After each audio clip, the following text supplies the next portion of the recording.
आदि बद्री हरियाणा के यमुनानगर जिले में स्थित वनक्षेत्र है। यह स्थान पौराणिक महत्व रखने वाली, लुप्त हो चुकी सरस्वती नदी का उद्गम स्थल है। यह तथ्य भारतीय पुरातत्व विभाग तथा भारतीय अंतरिक्ष अनुसंधान संस्थान (इसरो) द्वारा प्रमाणित भी किया गया है। आसपास खुदाई में मिले अवशेष तथा दूरसंवेदी उपग्रहों द्वारा ली गई तस्वीरें पास ही में स्थित एक संग्रहालय में रखी गई है।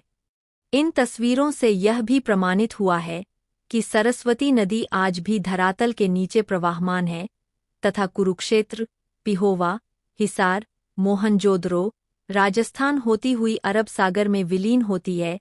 आदि बद्री में यह नदी पहाड़ों से निकलकर धरती में प्रविष्ट होती है। इसी प्रक्रिया में मात्र एक कुंड के रूप में इस नदी के दर्शन पृथ्वी तल पर होते हैं। कुछ लोग मानते हैं कि यही एकमात्र ऐसा स्थान है, जबकि कुछ लोग मानते हैं कि इस नदी के दर्शन पिहोवा में भी होते हैं। इस अवस्था में इस स्थान की तुलना हरिद्वार से की जा सकती है, जहां गंगा नदी पहाड़ों से निकलकर मैदानी तल पर अवतरित होती है। कुछ इतिहासकार मानते हैं कि सरस्वती नदी हरियाणा के आदि बद्री से गुजरात के देसलपुर तक जाती है तथा हड़प्पा सभ्यता सरस्वती और सिंधु नदियों के तटों पर ही थी। कुछ अन्य इतिहासकारों का यह भी मानना है कि आज की घग्गर नदी ही पौराणिक सरस्वती नदी है। सरकार ने सरस्वती नदी की उत्पत्ति का पता लगाने के लिए प्रयास किए हैं और इस उद्देश्य के लिए एक समिति का गठन किया है।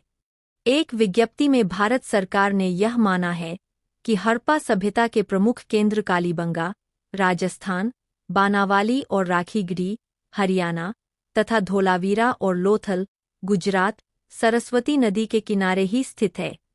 आदिबद्री धोलावीरा सर्किट को 10वीं पंचवर्षीय योजना अवधि के दौरान विकास के लिए प्राथमिकता वाले सर्किट में रखा गया है। पुरातत्वविद एस.पी. गुप्ता के अनुसार आदि बद्री से प्रारंभ होकर सरस्वती नदी कच्छ के रन से होती हुई कराची, पाकिस्तान को छूती थी। उन्होंने कथित तौर पर हड़प्पा सभ्यता से जुड़ा हुआ कुछ 700 साइटों नदी के तट पर पाई गई है। अभी 2017 में हरियाणा के यमुनानगर जिले के मुगलवाली, मौदगिलवाली गांव बिलासपुर में सरस्वती की खुदाई के दौरान पानी निकला है। दोस्तों, सब्सक्राइब और लाइक करने मत भूलना।